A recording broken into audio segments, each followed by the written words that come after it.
The ivory envelope sat on my Seattle apartment's kitchen counter, heavy as a loaded gun. I'd been staring at it for hours, my fingers brushing its textured surface, tracing the gold cursive of my name, Sarah Miller. It wasn't just paper. It was a grenade, and I was too scared to pull the pin. Inside, the invitation was worse, a gaudy card dripping with fake warmth, begging me to witness the wedding of Daniel Carter and Chloe Evans. My ex and my former best friend. How kind of them to think of me. I poured another glass of Merlot, my third since the mail arrived. Afternoon sunlight flooded the room, bouncing off Puget Sound through my two big windows. Too bright, too hopeful for this gut punch moment. My phone buzzed again, probably Amy checking if I was still breathing. I wasn't okay. Not even close. I felt like a stranger in my own skin, lost in some distant memory of who I used to be. You have to go, Amy had urged earlier, her voice sharp over the line. Show them you're stronger than their betrayal. Show them they didn't break you. But they did. I'm Sarah Miller, the woman who always stood tall, now crumbling with mascara streaking my face, debating whether to face my personal hell. The memory hit like a blade. 3 months ago, I'd walked into our favorite spot, a cozy Pike Place coffee shop, and there they were. Daniel and Chloe, tangled in each other in our usual corner booth. No shame, no apologies. Chloe's manicured hand rested on Daniel's chest, the same chest I'd leaned into for years, where I'd felt safe. Sarah, he'd said, casual as if we were just grabbing lattes. Like he hadn't moved her into our old Belltown apartment. Like he hadn't given her my mom's recipe book, the one I left behind. My glass was empty again. I reached for my phone, ready to face Amy's worried texts. Instead, I opened a photo from last Christmas, a party at Chloe's downtown loft. The three of us, grinning in tacky holiday sweaters. Chloe's arms slung over my shoulder, her smile tight, like she was already claiming her prize. Now, I saw it the way Daniel's body angled toward her, the way her fingers gripped me a little too hard. Signs I'd been too blind to notice. The doorbell jolted me. I wiped my eyes, peeked through the peephole, and saw Amy's familiar frown. My hand trembled as I opened the door. Sarah, we need to talk, she said, stepping inside. Her voice was steady, but her eyes held a storm. This invitation, it's not what you think. I froze, the envelope's weight burning in my palm. Whatever came next, I knew one thing: ignoring it wasn't an option anymore. Amy stood in my Seattle apartment, her arms crossed, worry etched into her face. Behind her was Jake, Daniel's college buddy, shifting awkwardly like he'd rather be anywhere else. My heart sank. What are you doing here? I asked, my voice sharper than I meant. The cream-colored envelope still burned in my hand, its gold lettering mocking me. Jake glanced at Amy, then at the floor, his sneakers scuffing my hardwood. Sarah, there's something you need to know about that wedding invitation, he said, hesitating. It wasn't Chloe's idea. Daniel insisted.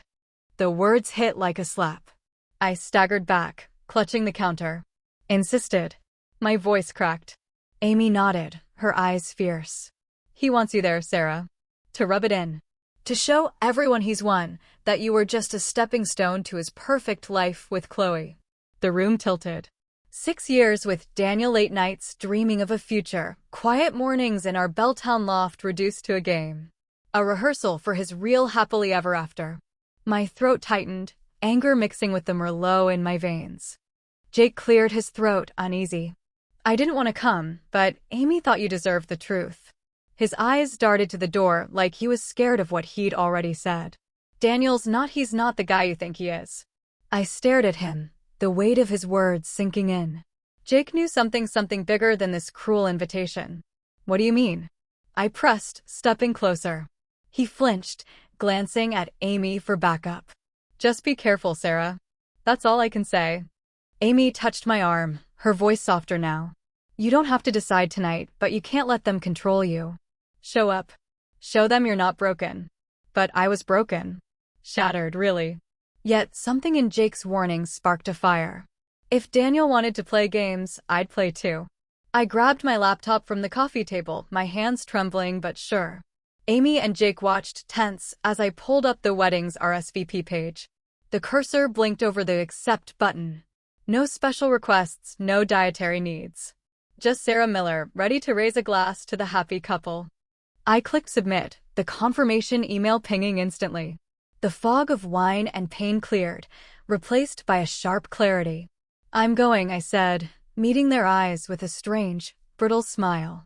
It'd be rude to skip such a thoughtful invite. Amy exhaled, relieved, but Jake looked worse, his face pale.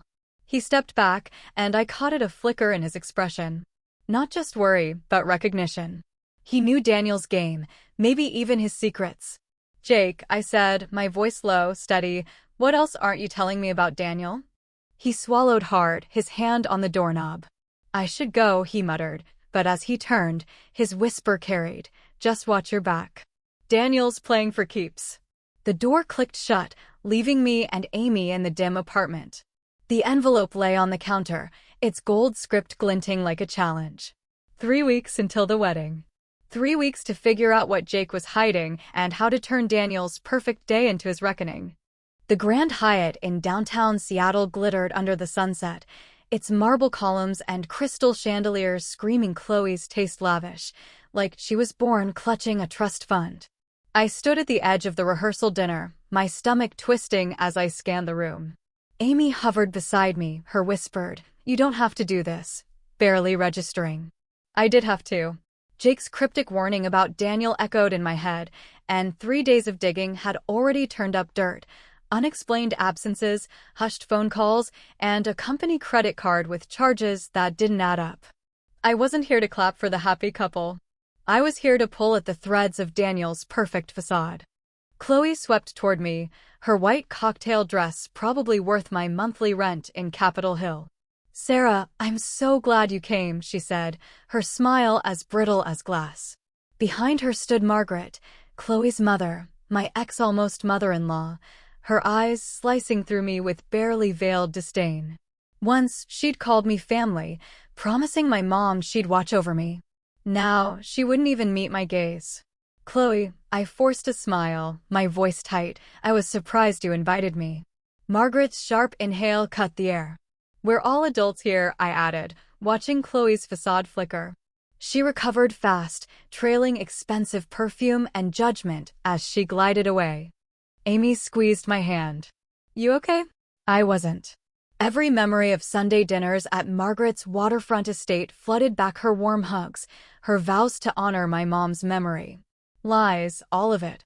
Across the room, Daniel worked the crowd, his charm pulling everyone into his orbit. He hadn't acknowledged me, but I felt his awareness, like a predator sizing up prey. "Quite a show, huh?" A voice broke my thoughts. Ethan, one of Daniel's business partners, stood beside me, his stare intense, different from the casual nods we'd exchanged at company parties. Tonight he seemed off, his shoulders tense, keeping a careful distance from the revelry. My heart raced. "What do you want, Ethan?"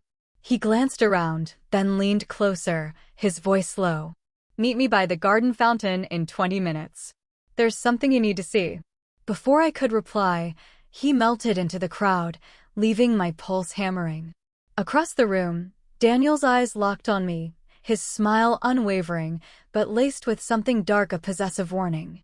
The next 20 minutes crawled, each second thick with tension. Daniel made small talk, dodging sharp questions about his latest deal, checking his watch before slipping out to the garden. My hands shook as I followed. Ethan waited by the fountain, a yellow envelope in his grip. "This," he said, handing it over, "is what Daniel's hiding. You decide what to do with it." I tore it open, my vision blurring as I scanned the contents: bank statements, emails, photos, a paper trail of destruction. "He's been embezzling," Ethan said, his voice steady but urgent. "Using the company to fund his lifestyle. Chloe doesn't know or doesn't want to." My breath caught. A credit card statement showed hotel charges in Portland the weekend Daniel swore he was with me, when Chloe was supposedly visiting her cousin. He hadn't chosen between us. He'd played us both and others. "Why show me this?" I asked, my voice barely a whisper. Ethan's eyes darkened. "There's a board meeting next week, right after the wedding. Daniel's planning something big, something that'll ruin lives. You might be the only one who can stop him. The fountain's soft bubble mocked the chaos in my chest. Through the ballroom windows, Daniel raised a glass, his fake smile aimed at me. This wasn't just revenge anymore. It was something darker, and I was already in too deep. The morning light sliced through my Seattle apartment, too harsh for the storm brewing inside me. Ethan's yellow envelope lay open on the coffee table, its contents bank statements, emails, proof of Daniel's betrayal scattered like shrapnel. My phone buzzed relentlessly, news alerts screaming about financial misconduct at Carter Enterprises. The anchor's voice droned about internal investigations, but my mind was elsewhere, replaying Ethan's warning: Daniel's plan could ruin lives. I was halfway through my second coffee when the doorbell rang, sharp and insistent. Chloe stood there, mascara smudged, clutching her phone like a lifeline. "Did you do this?" she demanded, shoving past me into the living room. "Are you behind these rumors?" Her voice cracked, raw with panic. I shut the door, watching her pace like a caged animal. It was almost laughable, her blaming me. "You should be asking your fiancé," I said, my tone icy. "Daniel's the one with secrets." She froze, her eyes starting to the papers strewn across the floor. Her face paled as she recognized the truth inked on them. I picked up a hotel receipt, dated for a weekend in Portland when Chloe was supposedly with her cousin and Daniel was supposed to be with me. "He played us both," I said, handing it to her. Her trembling fingers took the paper, her breath hitching. "I didn't know," she whispered, but the lie hung heavy. She wouldn't meet my eyes. "You don't get it, Sarah. This wedding, the merger, it's bigger than us.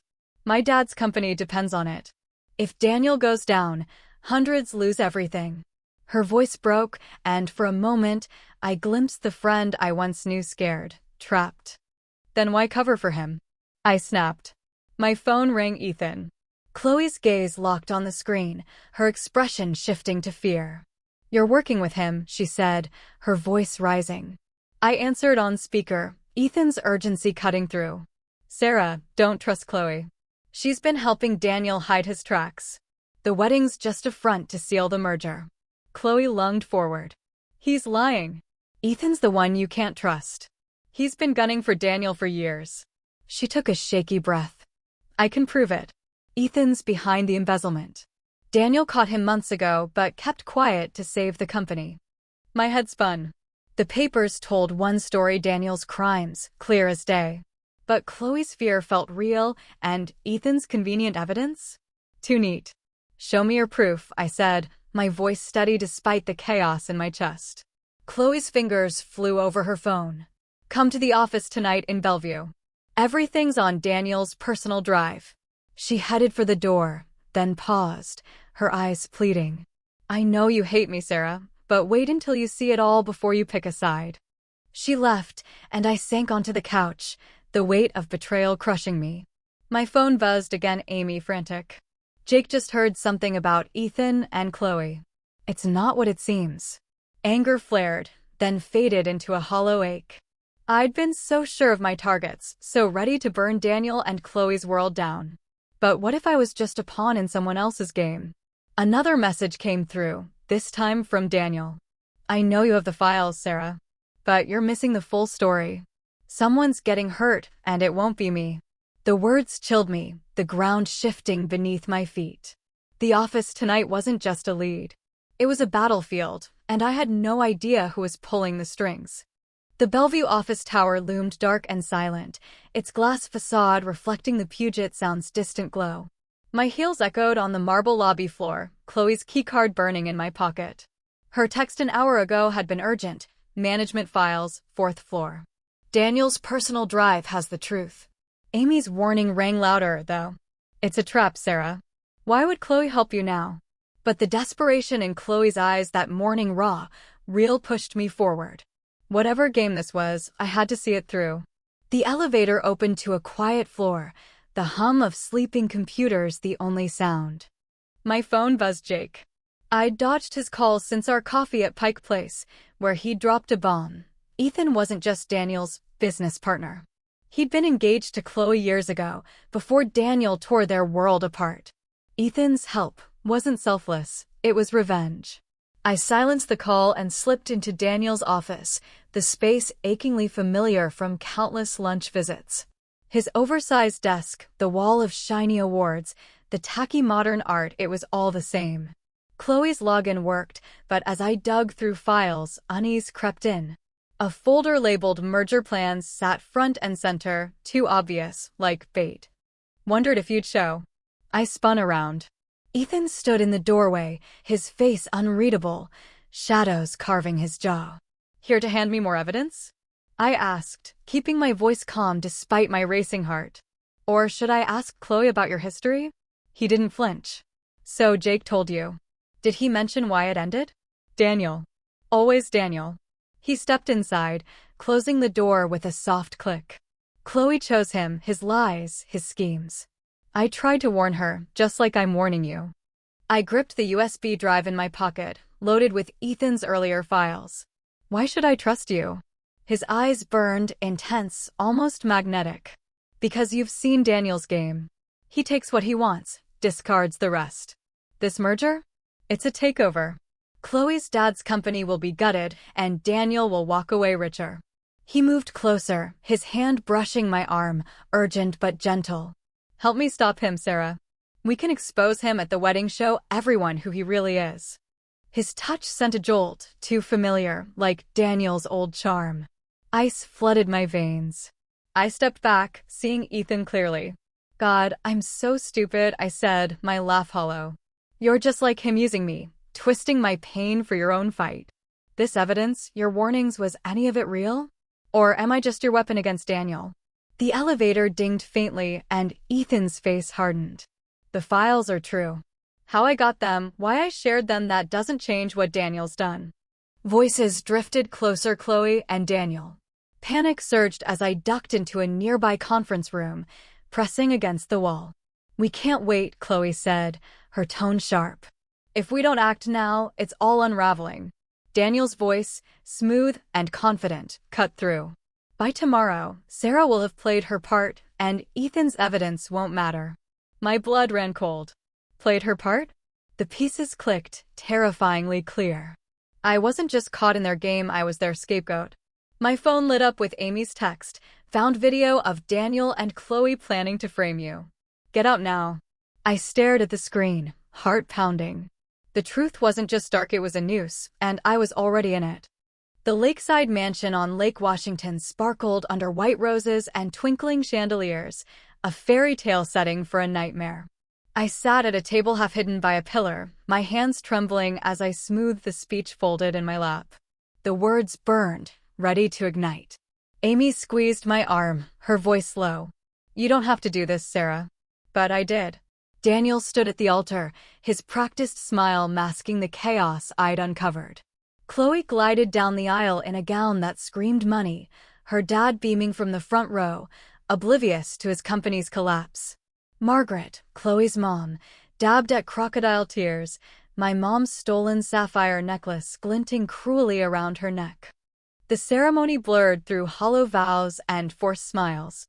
At the reception, Daniel worked the room, his charm deflecting whispers about yesterday's leaked evidence, rumors he spun as corporate sabotage by a bitter ex-partner. Ethan slipped beside me, his voice a whisper. Everything's in place. I nodded, the USB in my purse heavy with truth, Daniel's financial crimes, Chloe's complicity, and the lives they'd ruined. The DJ's voice boomed, calling for toasts. Chloe's dad spoke first, his voice thick with pride, welcoming Daniel into the family. Margaret followed, her words laced with jabs about fitting matches and duty. Then it was my turn. My heels clicked on the marble floor, each step steadying me as I reached the mic. The room fell silent, hundreds of eyes pinning me in place. Daniel's smile held, but his grip tightened on his champagne glass. I unfolded my speech, my voice clear, unwavering. I've known Daniel and Chloe for years, I began, locking eyes with Chloe. She froze, her face a mask. They're perfect together. Right, Chloe? Daniel relaxed slightly, but I wasn't done. They taught me about love, how it blinds you, how the people you trust most can wield it like a knife. Murmurs rippled through the crowd. I pressed on, my voice rising. Love built on lies doesn't just break hearts. It destroys lives. I pulled out my phone. While Chloe helped me plan a future with Daniel, she was helping him transfer my dying mom's hospital bills into my name. Gasps echoed. Right now, their lawyers ready to pin their company's collapse on me. Daniel's voice cut in sharp. Sarah, you're embarrassing yourself. I hit play. His recorded words filled the room. Sarah's meltdown is the perfect cover. Who wouldn't believe the jealous ex? Chloe's dad stood, face ashen. Margaret lunged toward me, but Amy blocked her. She's calling security, Daniel hissed, but Ethan signaled the police at the door to hold. I'd given them everything: documents, recordings, proof of every life Daniel and Chloe had shattered. Chloe grabbed my arm, her voice a venomous hiss. Do you know how many depend on us? I shoved her back. Ask your dad about the offshore accounts. Ask where his pension went. Her father clutched his chest, staggering. Guests rushed to him as chaos erupted. Daniel bolted for the exit, but security closed in. You're just like us, Chloe spat as officers approached, using everyone for your revenge. I stepped back, watching Daniel's mask crack, handcuffs snapping around his wrists. No, I said, my voice steady. I'm choosing truth, even when it hurts. The room spun shouts, sobs. Chloe's dad whisked to an ambulance. Margaret was dragged away, still clutching my mom's necklace, her lies exposed. I stood firm, the weight of my words lifting, knowing their perfect world was ashes, and I'd lit the match. Dawn broke over Seattle, painting Gas Works Park in soft gold. I sat on a bench overlooking the harbor, my mom's sapphire necklace heavy in my pocket. After Margaret's arrest, a cop had returned it, a quiet victory amid the chaos. I hadn't slept, couldn't. My phone buzzed with news alerts, voicemails, texts from old friends, everyone wanting a piece of the wreckage I'd left at the wedding. The necklace caught the sunrise, its pendant gleaming where Mom used to read me stories. Footsteps crunched behind me. Jake, looking as worn as I felt, sat beside me, keeping a careful distance. Ethan's been arrested, he said softly. My heart stuttered. The evidence he gave you is real, but how he got it? Not clean. He's got his own crimes. I stared at the water, waves lapping steadily. Everyone, Ethan, Daniel, Chloe, played their own game, each thinking they were righteous. Jake handed me a worn envelope, his voice low. Your mom wrote this near the end. Asked me to give it to you when you were ready for the truth. My hands shook as I opened it. Mom's handwriting spilled across the page. Sarah, my love, it began. You know about Daniel, the bills, his lies. What you don't know is I chose silence when he offered to pay my treatment, not for me, but to shield you from his fallout. I'm sorry for the weight I left you, but never for choosing your future. The truth is your weapon. Use it for justice, not revenge. One empties you, the other sets you free. Tears blurred the words. Mom's calm when Daniel offered help, her quiet strength. It was all for me. She'd bought me time. Jake's voice broke the silence. She made sure you'd be strong enough for this. The harbor breeze carried salt and promise. I slipped the necklace around my neck, its weight no longer theft, but love. My phone buzzed. Amy. Chloe's dad's surgery went well. He wants to see you. Will you go? I thought of Chloe in handcuffs, Daniel's shattered mask, Ethan's fall. Mom's words echoed. Justice, not revenge. Yes, I said, standing. Not for vengeance, but to tell a man the truth about the world he'd built on lies. Jake offered his hand, pulling me up. The sun climbed higher, bathing the city in possibility. My phone rang again. Reporters, investigators, all hungry for the story. I silenced it. The hospital could wait a moment. Here, in Mom's favorite spot, her necklace warm against my skin, I understood. This wasn't about revenge, or even justice alone. It was about truth, the kind that cuts deep, but frees you. I looked at the harbor, waves dancing forward, unstoppable. I'm ready, I told Jake, and for the first time since that cream-colored envelope arrived, I meant it.